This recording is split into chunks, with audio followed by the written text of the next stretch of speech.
evening, everyone. My name is Michelle Hercules, and I'm the CEO and founder of Hercules Innovative Technology Solutions, and your moderator for this evening's Black Women in Cybersecurity Ask the Expert session. And I am already smiling from ear to ear because when I was thinking about which guest speaker I'd like to bring back to be an expert, the Mari Galloway was one of the first experts I thought to bring back. And then she graciously was telling me, you know what, I think you might want to bring my friend Carla on as well, right? And so one of the reasons I'm so excited to have these two amazing guest speakers speak today, they are a part of a collaborative group that put a cybersecurity book together that is focused, that is in place for Black women. And so I can't be more elated. And so I just want to jump right in. Mari, you've been here before, so I just wanted to jump into your intro. Carla, and I want to give you some time for individuals to get to know you as well, because you're one of the first guest speakers that we have with an engineering background that then shifted into cyber. And so with that, Mari, welcome back. If you wouldn't mind just giving a brief introduction. Mari here. There's an echo. Hold on. Take your time. How about now? You're perfect. There we go. So Mari here out of Las Vegas. I am a recovering sales engineer, currently running my own cybersecurity consulting business on the side, running Cyberjutsu as well. Congratulations. And writing books with awesome folks like Carla and the collective of women that are there. You guys know me already, so let's get to know Carla. Thanks, Mari. Hey, everyone. Yeah. Hey, everyone. I'm Carla. I am out of Tampa, Florida.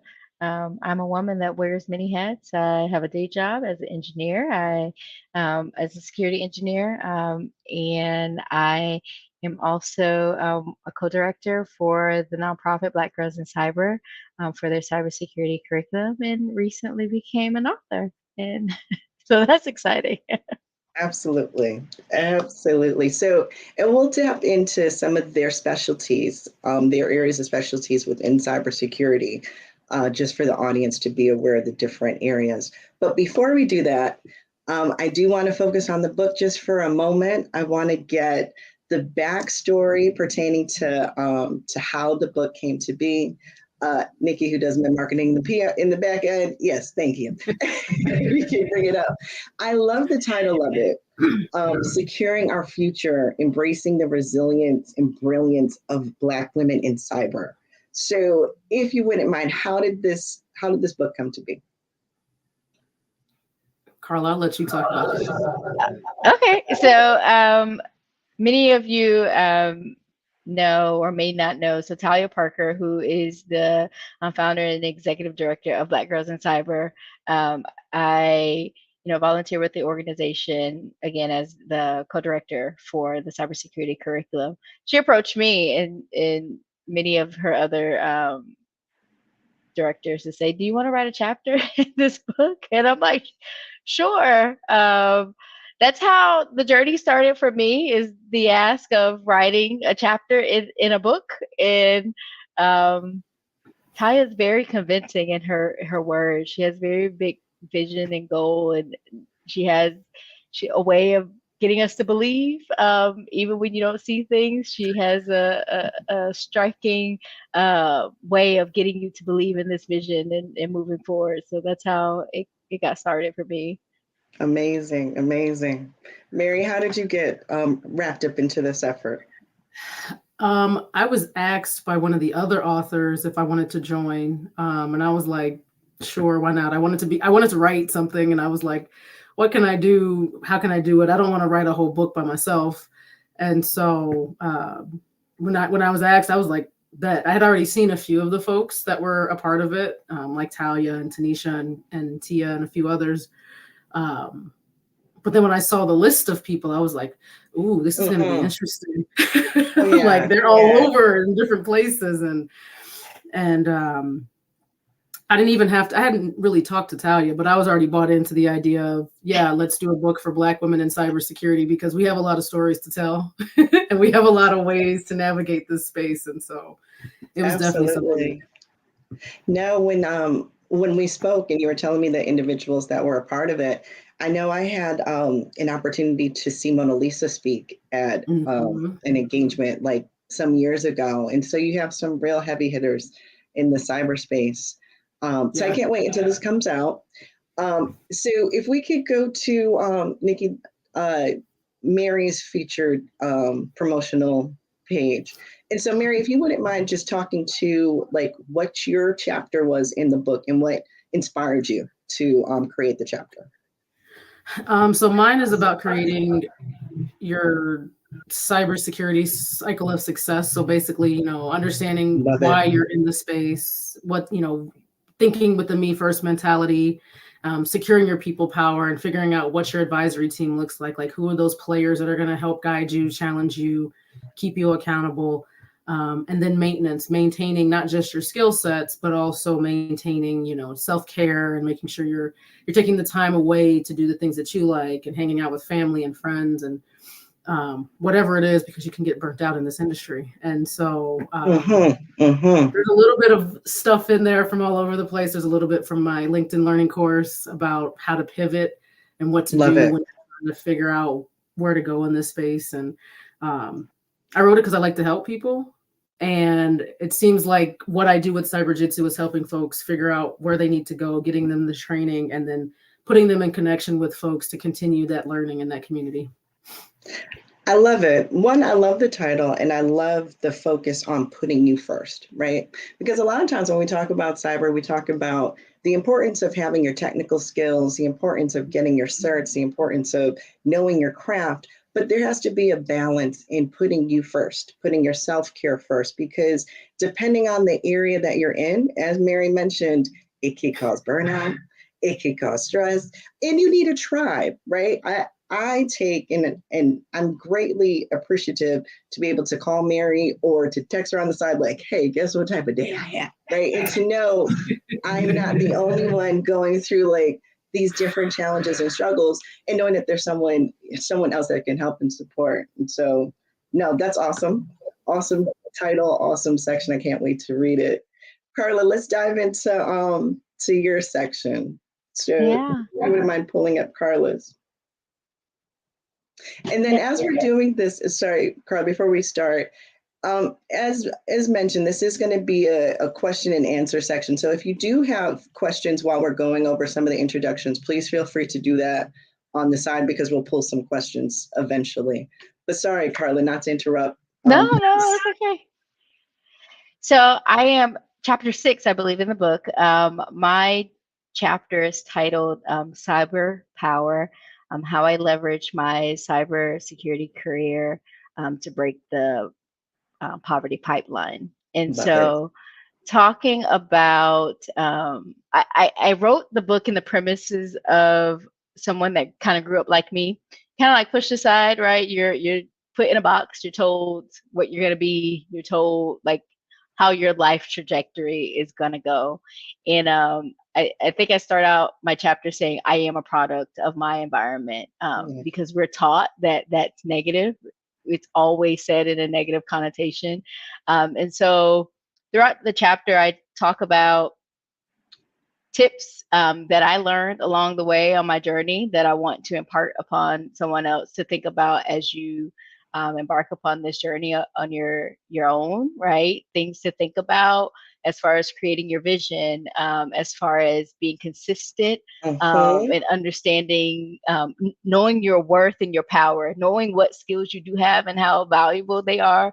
A lot of times, growing up in a impoverished situation, you don't think you have anything to bring to the table, and not realizing that a lot of the things that you learned in those situations are actual valuable in a career like this. So Love it. Love it. Because what we also talk about is creating generational wealth. And what does it look like when you are the first person to create that pivot or to break generational poverty, right? And so I love and applaud you for one, calling it my cyber power, because it is the power that you have, that you know within yourself, knowing your worth, knowing that you can be successful in this field and you can make it lucrative, right? In order to feed your family, you know, and to be a role model or to set a legacy in place. And so, no, again, amazing. The book is not out yet, but I was, you know, one, just blown away by seeing other individuals, you know, similar to myself, just speak to just being a Black woman in cyber. But again, it's open for, you know, for everyone. There's lessons for everyone to understand, right? In awareness and in building. And so, but I wanted to be able to give your flowers, and to everyone that is involved in this effort, many applauds for it. We need more of it. And so, you know, however I could assist, you know, with my platform, you know, we're here to support one another. So kudos and congratulations off the top. So Thank now moving into like the question and answer section. So Carla, we're going to go into your background because so you are going to talk about an area of cybersecurity that we really haven't talked about, which is DLP, right? And so I'll let you go into that. But if you can explain like what DLP is after going through your journey, for those that may not know what it is, and maybe different systems that you work with and training that will help. If you could do that, I'd greatly appreciate it. Yeah, sure. So my journey, I think that's like a loaded question. I feel like you get that a lot. Like, how'd you get there? And it's like, it wasn't Right. straight. It was like up the hill, around the corner, Me. Right. this back alley type situation, and somehow landed in IT. I think you mentioned earlier, my formal education is actually in electrical engineering. I worked in power plant prior to getting into IT, and it found me. And so I worked in IT most of all of my career after graduating in college, and pivoted into cyber after being on the help desk, done business analyst roles and things of that nature. My main focus has been data loss prevention. And what that is, it is my job and our role is to protect the company's data, right? Preventing knowing and unknowingly data disclosures, data exfiltration. You create something while you're on your job and you think it belongs to you, and it really doesn't belong to you. It belongs to the company. You know, you cannot take that with you when you leave. It is a system that people think it's watching me. It is. It does watch. No, it is. Some of the systems people might be familiar with. You have semantic DLP. You have Proofpoint. Those are the big names that I have familiar with. I do a lot of CASB DLP, so systems like BitGlass. I don't even know if they're still around. They have a CASB solution. Microsoft has a CASB solution, and CASB, what that stands for is Cloud Access Security Broker, right? So it brokers. Your company has like a maybe Office 365, so you use your OneNote in the cloud and things like that. And so it's doing the DLP for systems that are not technically your company. So it's a Microsoft product, but it's in the cloud, and making sure that data isn't making its way out that way. So I do a lot of looking at data classifications, very important, classifying your data, classifying it appropriately so that you don't get caught up in DLP systems. If it's not, the companies don't label it that way, don't classify it that way, and don't try to skirt around the systems by down classifying stuff just to bypass, because it still does content inspection. So and let me just say, for those that are taking notes, Carla is dropping some very important information. It's significantly important information, because right now with data loss protection efforts, as she mentioned, everything is monitored. So anything that you think is yours, if you think you've pulled down source code externally that's free and it was yours and you created it for the company, no. When you leave, that's actually their information. And so what Carla is talking about is really things that organizations are looking at to secure. So like when you hear about like ransomware, this is a lot of the things that Carla is trying to protect your organization from being infiltrated. Right. And so no, like definitely gems shared in that. Yeah, I think one of the biggest things right now. Oh, there's a. No, sorry, go ahead. One of the biggest things right now is like generative AI, right? Everybody, yes. Newfound best friend, BFF, Chat GPT, and it's all cool, in regards to learning how to use this system, but also knowing that the models are still learning, and so not putting like your company's proprietary information into these training models. So no, don't copy your code that you're developing for your company into a Chat GPT model. That's not okay. That's not okay. Carla, another thing that we discussed that I think is important when we speak to AI is AI bias, right? And Right. so the information that's out there, that's why you can't really look at everything in ChatGPT as if it is the holy grail, because as Carla mentioned, it's still a work in progress. And there's some data components that are not in there that does not reflect everybody. Right. So. It's funny you say that. I just saw an article today that there's a mom and daughter pair that just launched a less biased Chat GPT-ish something platform. Interesting. A black mom and daughter, they just launched this. So I was like, ooh, this might be interesting. I would love to see the data points. It's very, very interesting. Yeah. So I know we have a couple questions. Nikki, if you wouldn't mind like pulling maybe one or two, and then Carla, we could get back into the intro one after pulling one or two. Marvelous. More.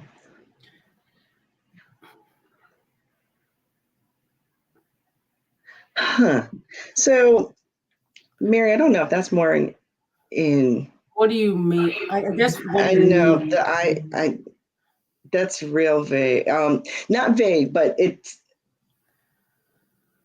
Have we lost what battle? The security battle? I think I would say, practices around in the sense of we're not going to get rid of them. If that's the idea of being, lost a battle, they're there. They offer convenience.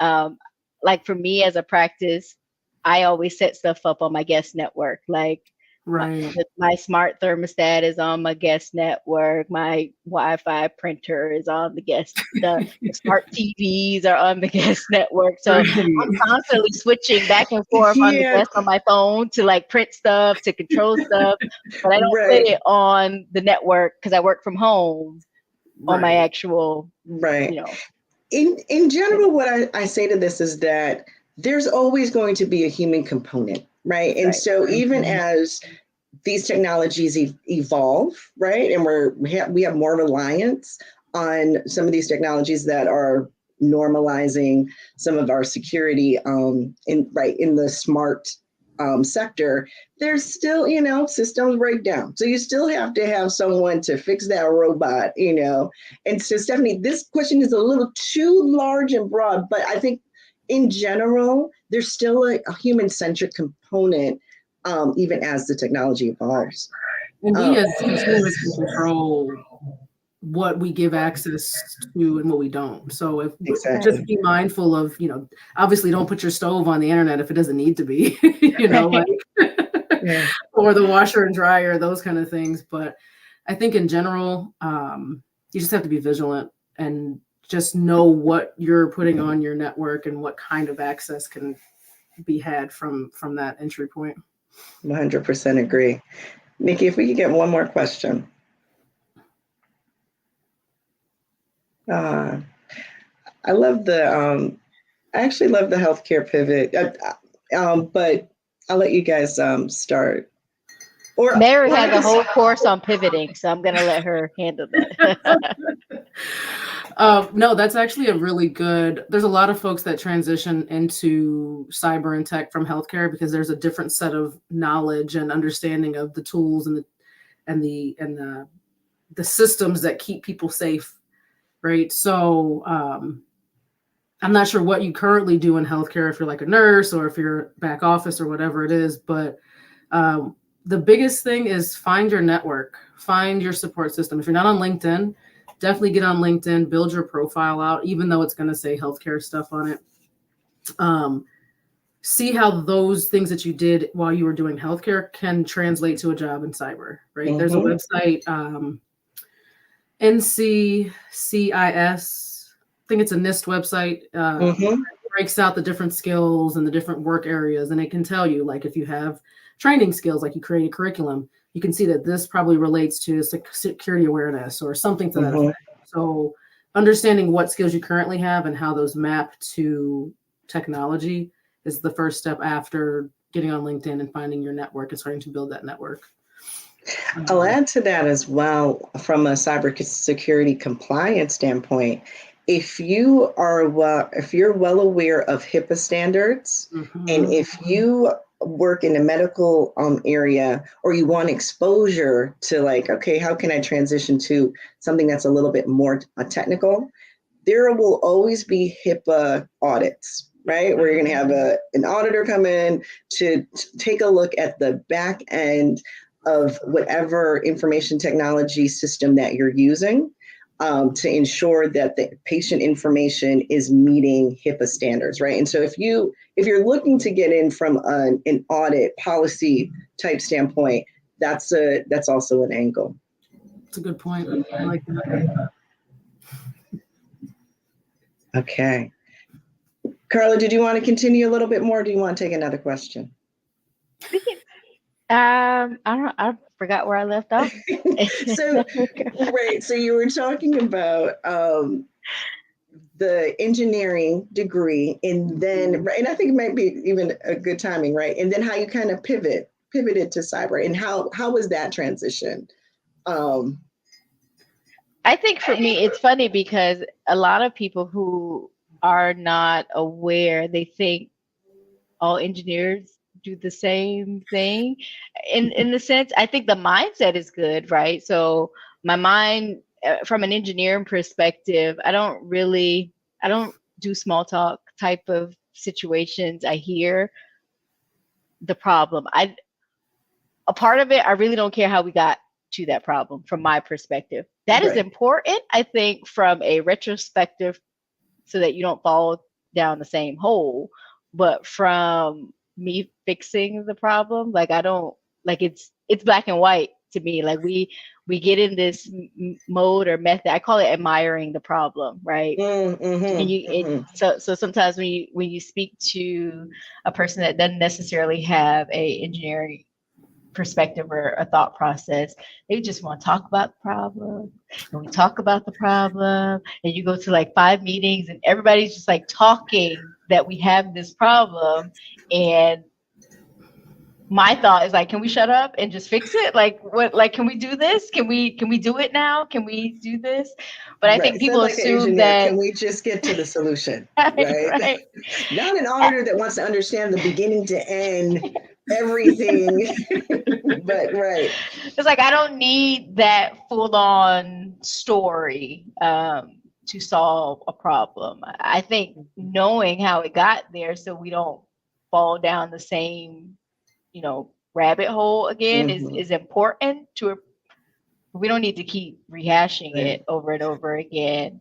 I think people assume that because I was educated as an engineer, it taught me everything about computers. No, I learned how to generate power. That is what I learned, how to take water, make steam, and power your house. That's what I learned. But what I think is also important to recognize is, like, there's so many different components to have a successful cybersecurity program, right? And it takes different elements of learning, right? In perspective. So Absolutely. I think, and I've always been one of those people who's like, oh, you learned that really quickly. Yes, because I get rid of the fluff. Like y'all trying to like holistically learn everything. And sometimes that's not possible, right? You Sure. kind of, I am a advocate of the OJT model. Like you just get in there and just do. get you a test system. Like don't do it in prod. Like we're not going to do that, right? No. Please do not. But get in like a dev test environment and just do. Sandbox. Yes, you don't know how to do it until you do it. And that's the thing. Yes. So. Okay. So, and I'm sorry. I see a lot of questions coming in, and because we have so much knowledge here, I do want to get some more of these questions in. So, Nikki, if you could bring up a couple more questions, please.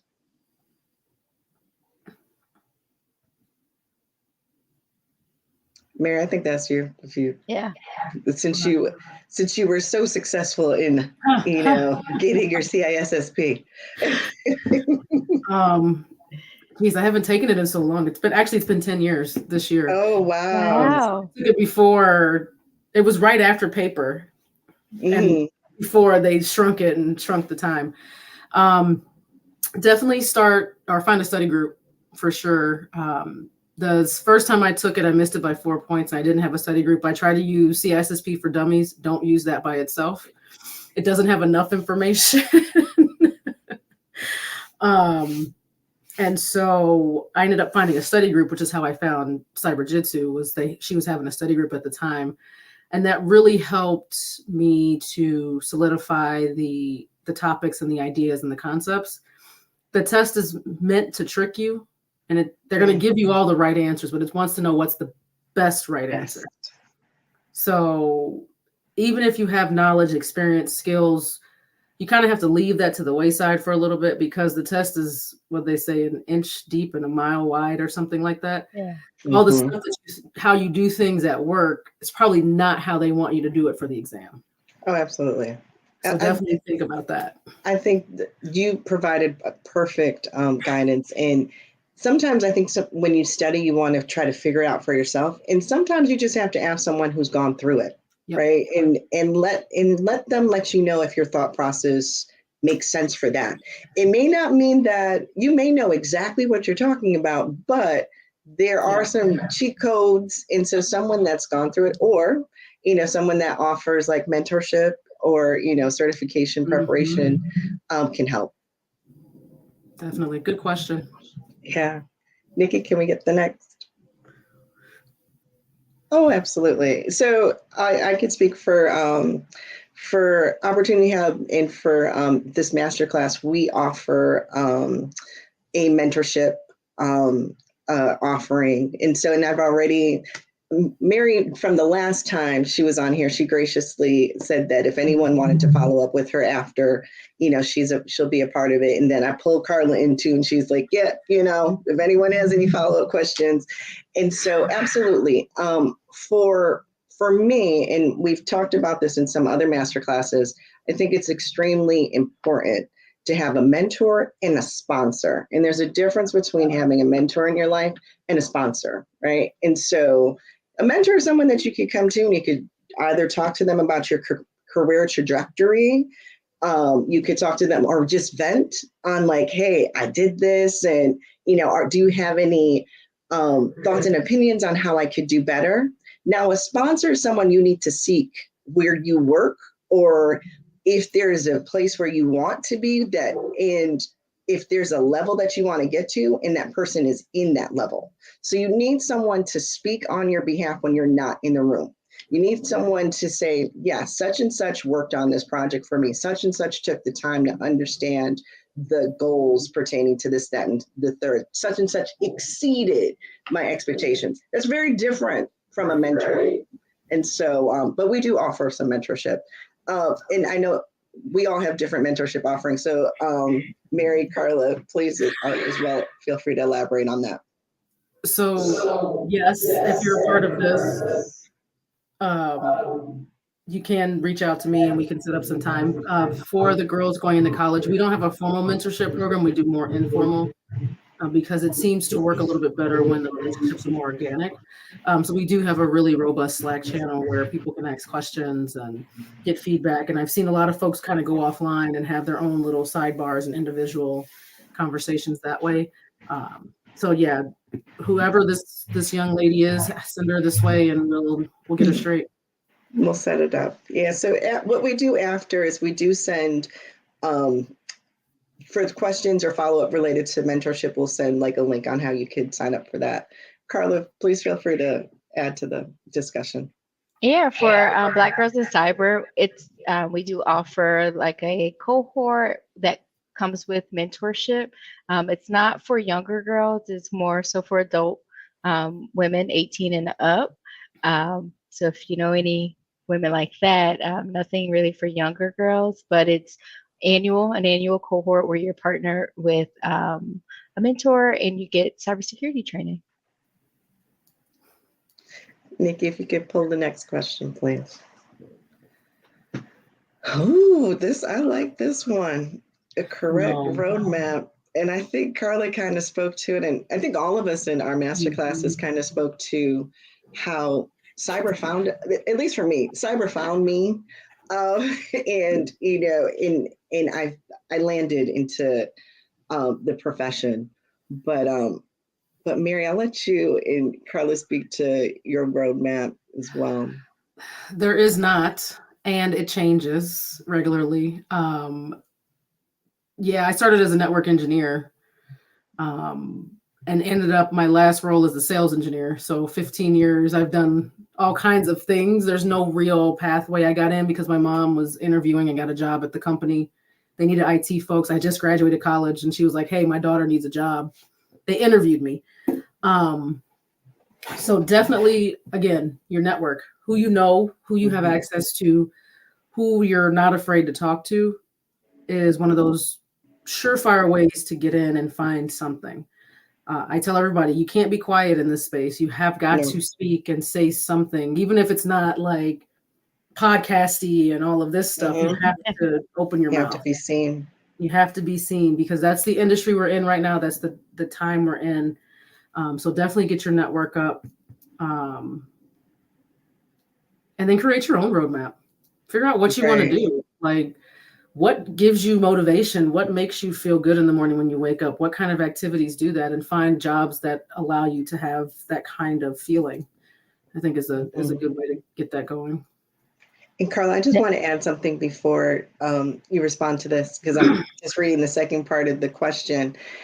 So being that you're in your second year of school, some of the things I would suggest if you're in college is everything that Mary suggested, right? Building your network. We all know of the different conferences that are out there and different opportunities, and applaud yourself right now for even joining this masterclass, because it shows a lot, right? That you take your career seriously.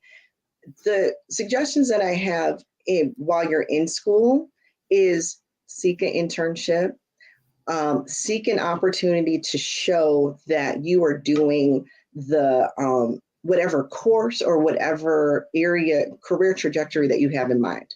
So let's say that you are in an Azure course, you really think that that's what you want to do. Seek an internship or seek a friend, go to a consulting company and just say, hey, I have this knowledge, or I want an opportunity to shadow.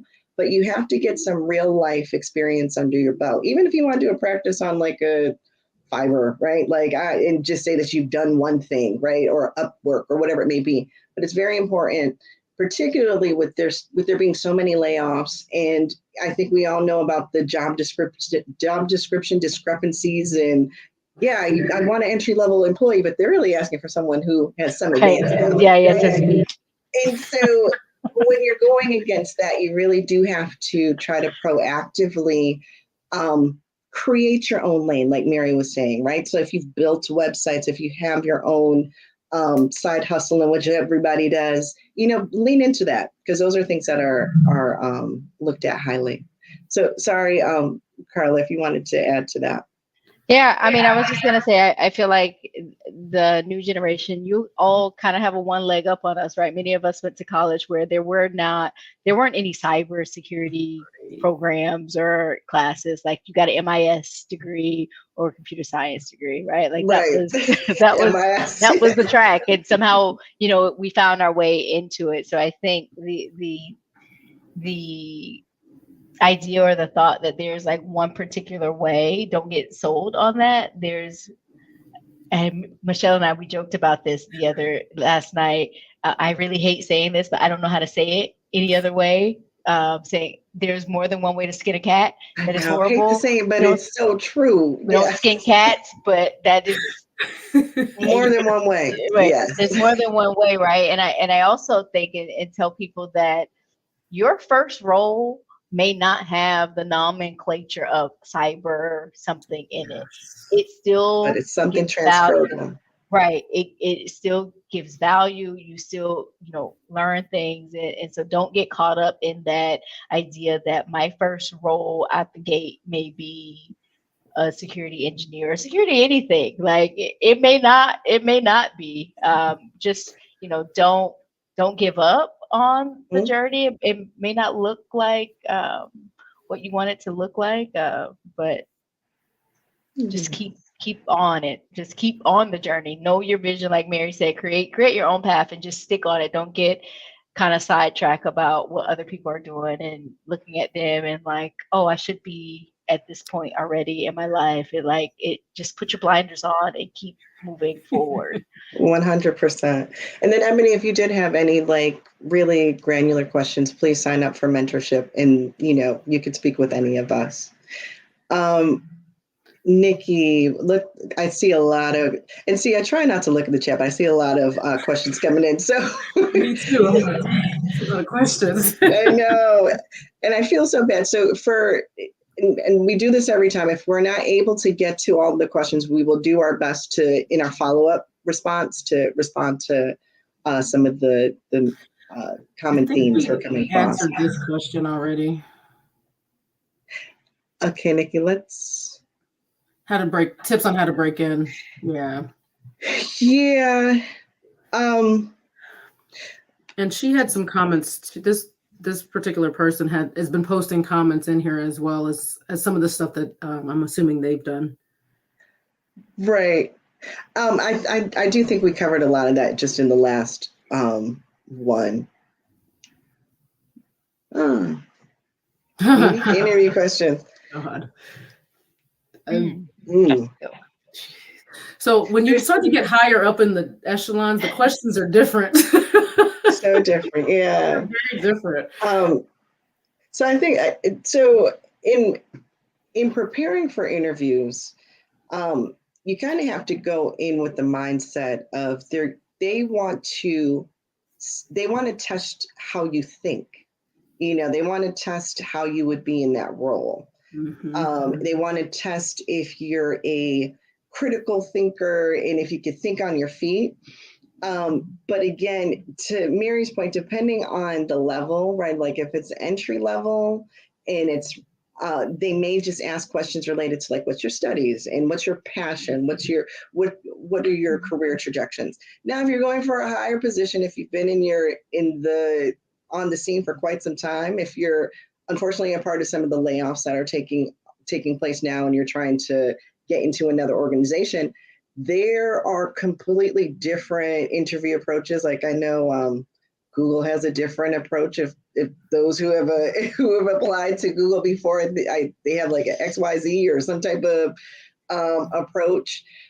So it really is. It's dependent on the area that you're in, and it's dependent on your level.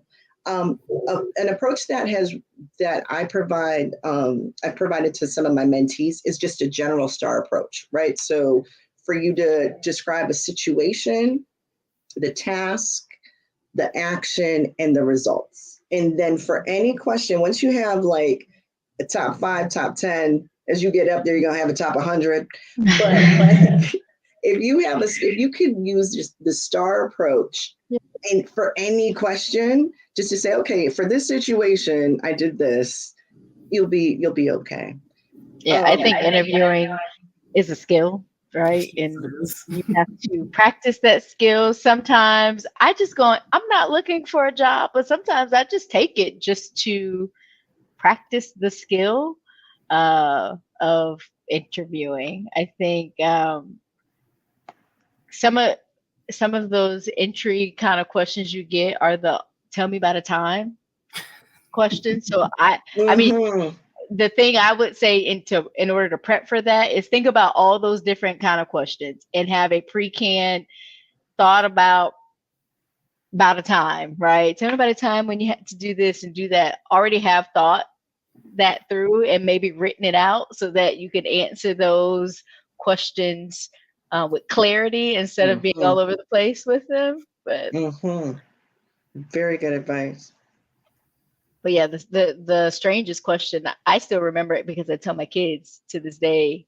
And it was not a security job. It was, I don't even know what kind of, it was me, graduating during the recession trying to get a job. And it was like, tell me what kind of pizza you would be or something like that. And I'm like, ah. Whoa. But I think quick on my feet and I said Supreme, of course. Of course, yes. Yeah. I've got a friend that asks those kind of questions. I'm like, for what? Yeah. See your thought process. So just always remember that you might get some random question. There's no right or wrong answer. It's just they want to see how you think on your feet. Right. Can you handle pressure? Yeah. Nikki, let's bring one more question over, please. Okay. How do you get new clients? Ooh. That's like an entrepreneur question. LinkedIn, So, word of mouth. well, yeah. Meetup.com. Yeah. People got to know your company's out there and what you do. Something else that I've done here in Vegas, I joined the Urban Chamber of Commerce. So joining your city's Chamber of Commerce or the Urban or the Latin I think Vegas has every type of Chamber of Commerce you can think of, Catholic, poor people, like everything. It's weird. But joining groups like that, you meet other business owners and other companies and other CEOs that may need your services and your support, and you can start to build those relationships that way. 100% agree. Mary, I agree 100% with what you were saying about building your network and going to conferences. You'll be so surprised when you go to different conferences, when you join different efforts like this. People just want to help, right? And when you're building your community, like similar to the discussion we're having here, we just want to build each other up, right? And so when you join really true, authentic networks that are looking for your betterment, and it doesn't have to be, it could be any opportunity. Like there's some nonprofits that are more subject matter related, MBAs or whatever it may be. But when you find a network and you're just really honest about where you want to go and you have a very clear trajectory, entrepreneurship wise, right? Like, this is my company, these are my service offerings, but then also being honest about where you need help, right? Like, we all know that capital funding is not easy, particularly for African-American women. The percentages are disgusting, right? As to how much funding Black women get when it comes to building their companies. And so, yeah, you have to be able to get in, go and network and figure out and be honest where you are with your on your entrepreneurship journey. Carla, did you want to add to this one? I have nothing to add to that conversation. Just trying to see if there's anything else. Okay. Alrighty, so we have 15 minutes left. And so, Mary and Carla, are there any things that you want to share with the audience related to trainings or related to just suggestions on things that they can do if they're pursuing a specific area in cybersecurity, or maybe talking about where you are in cyber. So like Mary, I know you work heavily in incident response, or you do, and you mentioned you're a contractor. What is your day in the life look like, right? For those that are interested in learning more from an expert in the space. So right now, the day in life of me is nonprofit and learning about AI stuff, and trying to dive further into the AI space and what that means for cybersecurity, our members, for us as Black women in the space. There's a lot of opportunities around the AI sector right now. Previously, I was a sales engineer, so that was involved meetings and demos and understanding the technology and having to understand what customers need. A lot of pressure. And telling you what they need, but just listening to them, have those conversations and understanding, okay, this is how I can help them with the solution that I have. And it was SOAR, endpoint, externally facing attack surface, SIM stuff, without saying who the company is. But I got to travel, so I got to go meet customers and take them out and just kind of have those conversations and build those relationships. That's why it's really important. Even introverts are sales engineers, because you kind of have to step outside of you, because you got to make this money and sell this product and help the customer at the same time. But that's about it. That's all. That's about it, but that's about a lot. So everything. So if you guys watched Erica's masterclass, Erica also did work in sales, right? And so when shifting from a technology sales position, it's not easy. You have to literally be knowledgeable about the product, but then you have to have the wherewithal to know how that organization is structured and how that product will work with them. You have to be able to help them understand what the customizations would look like. Not easy, but when you move from a sales position, you could actually transition into cyber easily, because you understand one, budget, the value add, value proposition, and you understand technically how to make it work, right? And so I'm glad that you showed that, because it's not, you made it sound easy, but it's not. It's clearly it's not, because I'm not in that role anymore, so I have to try again. Right. Carla, any advice, day in the life suggestions you want to provide to the audience? I mean, my day in the life, I'm in the middle of a deployment, enterprise-wide global deployment. So my day in the life is a little crazy. I'll pray for you. It is crazy. But for me, in regards to from training perspectives, I mentioned this before, as far as like putting your blinders on. There's a lot of things out there, right? There's a lot of courses. They all are good. They all add value, but don't do like the start this or I'm gonna start this. Like, just sit down and focus on finishing one thing before hopping to the next thing, because you can easily get distracted about all the new, this program is offering free training here. Oh, this one too. So let me, just focus on one, do one thing really, really well. And focus on that aspect. I would say, I know getting into the DLP area, I don't ever really see programs and trainings around DLP. It's kind of like you know it by saying there's a role. I'm like, let me try this type of thing. One of the things for me that helps with DLP that I would say to think about for new people interested, you really have to think about all the things that can go wrong. There's so many legitimate business cases that could trick your system, and trying to figure out the good versus the bad is always a funny thing. So in your testing, you're always trying to test for those things, but it takes a good listening ear. You have to know your customer. You have to know their business cases from a DLP system, knowing that it isn't a one size fit all, right? And so I know in our world, we really hate people using their personal stuff, their their personal email or their personal this to do your job, do your work stuff, but in some cases, there may be a legitimate business case that has to happen, right? And so knowing your customer and knowing the business and knowing what that function is slated to do helps you really create your policies in that fashion. So being able to listen really good, not always listening to say your next word, but actually listening to listen to what they're needing. But yeah, just try to stay focused on the one thing. Don't do the hop around, skip around.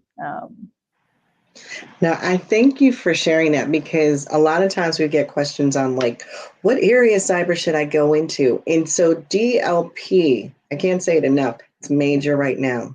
Everyone wants to make sure that their infrastructure environment is secure. And so really and truly, for those who are brand new in the space of cyber and you're not familiar with what DLP is, do a little research. And even in the space that Mari works in, incident response, vulnerability, threat monitoring, really take a look at these different dynamics. I really thank Carla and Mari for bringing these different areas of cyber to the floor, right? The last Cybersecurity Masterclass, we talked about zero trust, right? So DLP kind of works in hand with ensuring that your systems are secure appropriately. There's a vendor that actually ties the two, all of it together. I won't say the name, but it's I like DLP. For me, it lends to my natural personality trait. I'm just naturally nosy. It lends very well to and you my can do DLP for government and private. Have you worked with HBSS, Carla? True. No. That's the government version of DLP. Well, it was back in the day. So there's opportunity across the whole everything for this. So let's talk about we've talked about the technical skill sets, but let's talk about maybe some soft skills, or some, because Carla, you tapped into a lot of soft, not necessarily soft skills, but additional skills that are helpful in the cybersecurity profession, right? So you talked about problem management skills, like really wanting to be able to get to the root cause, right? What are some skill sets for individuals who are not in the space, or maybe even individuals who are trying to, because there's a lot of upskilling and reskilling taking place now. Like, what are some of if there was an opportunity to take a technical class with a soft skill or another training that would marry the two well? I would say communication. Absolutely. Learning how to write concisely and getting the point across is a good one. Good points. Yes. Udemy and LinkedIn Learning both have those kind of trainings. Usually do them for free. So definitely do them. It's true. Learn the art of the bluff. Bottom line up front, because nobody reads anything. That, and also knowing your audience. I think that's one of the bigger thing. I said that before.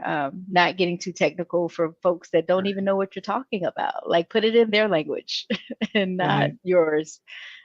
So communication for sure. And another thing, because I know we're coming up on time, but another thing to mention too is that we will be having a training certification badge offering as well that would capture different things that you need from a cybersecurity standpoint, along with like some soft skills. And so more to come from that, from this platform. But there are also a plethora of trainings out there. I'll add two more to the soft skills. I don't think people realize how much security engineers use PowerPoint and Excel. Like, if you know those two soft programs, you're going to be golden in presentations. Valid points. Everybody wants a deck.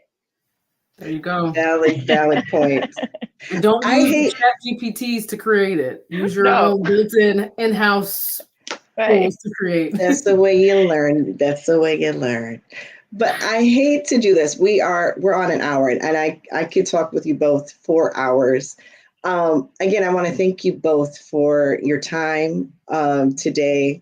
And I want to apologize to our the audience. There were so many questions coming in. And so again, I'm going to have a debrief with Mary and Carla. We will try to touch upon as many questions as we can. I may ask you guys to come back again if there are too many questions for us to respond back to via email. But again, I thank you all for the education and awareness that you provide in trying to build us all up. I, for one, just can't wait to read the book and, help and support however I can. Kudos and thank you for your time. Thank you. Thank you. Thanks, everyone. Until the next time.